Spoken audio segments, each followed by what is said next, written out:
The Lord be with you. A reading from the Holy Gospel according to Matthew. As Jesus was going up to Jerusalem, he took the 12 disciples aside and by themselves and said to them on the way, "Behold, we are going up to Jerusalem, and the Son of Man will be handed over to the chief priests and the scribes, and they will condemn him to death and hand him over to the Gentiles to be mocked and scourged and crucified, and he will be raised on the third day." Then the mother of the sons of Zebedee approached Jesus with her sons and did him homage, wishing to ask him for something. He said to her, "What do you wish?" She answered him, "Command that these 2 sons of mine sit, one at your right and the other at your left, in your kingdom." Jesus said in reply, "You do not know what you are asking. Can you drink the chalice that I am going to drink?" They said to him, "We can." He replied, "My chalice you will indeed drink, but to sit at my right and at my left, this is not mine to give, but is for those for whom it has been prepared by my Father." When the 10 heard this, they became indignant at the 2 brothers. But Jesus summoned them and said, "You know that the rulers of the Gentiles lord it over them, and the great ones make their authority over them felt. But it shall not be so among you.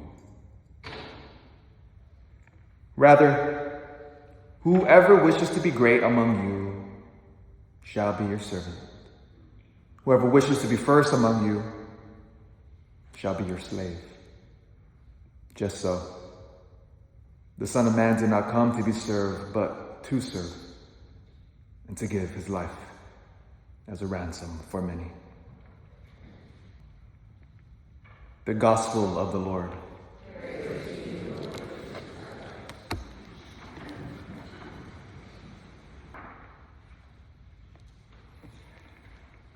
Imagine the look at our Lord's face in this whole entire conversation. Imagine the look of the Lord.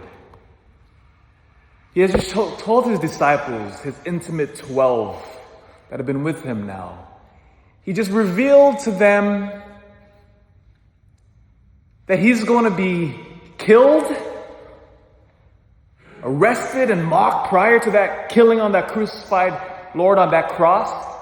He's told them, "I'm going to suffer mightily. I'm going to experience tremendous pain and heartache." And what's the reaction? And then all of his disciples could think, "Oh, now's our time to secure our power." Do you see that dynamic here? He says here that immediately as Jesus reveals that he's going to die, the sons of Zebedee sends their mother to do their bidding. Because at this point they realized, they saw Jesus, that he never turned down the request of a woman. And so he says, the disciples said, "Let's send our mother in, so that way we can secure our place before Jesus dies in the kingdom." You see what they're doing, this political machinations, this maneuvering, this strategizing to get their own will and power.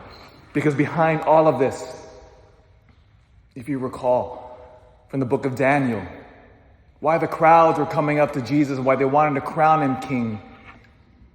Because they knew the prophecies of Daniel. If you recall, we preached about this a few months ago. How in the first century, why everybody welcomed Jesus as a conquering king. Because they knew the prophecy that the new kingdom established by God would arrive. And so here are the disciples. I gotta get my place in this kingdom.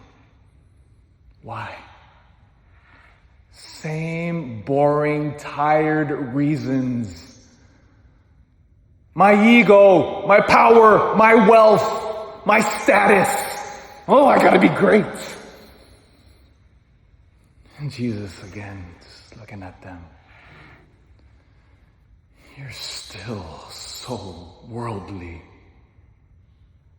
You believe that power is money, wealth, militaries, armies. No.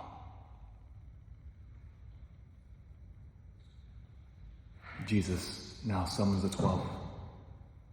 You know that the rulers of the Gentiles lord it over them, and the great ones make their authority over them felt. But it shall not be so among you. You want to be great? You shall be a servant. You want to be first? Be a slave. Then they finally, hopefully, understood. Great power is actually laying down your life out of love. Now that's power.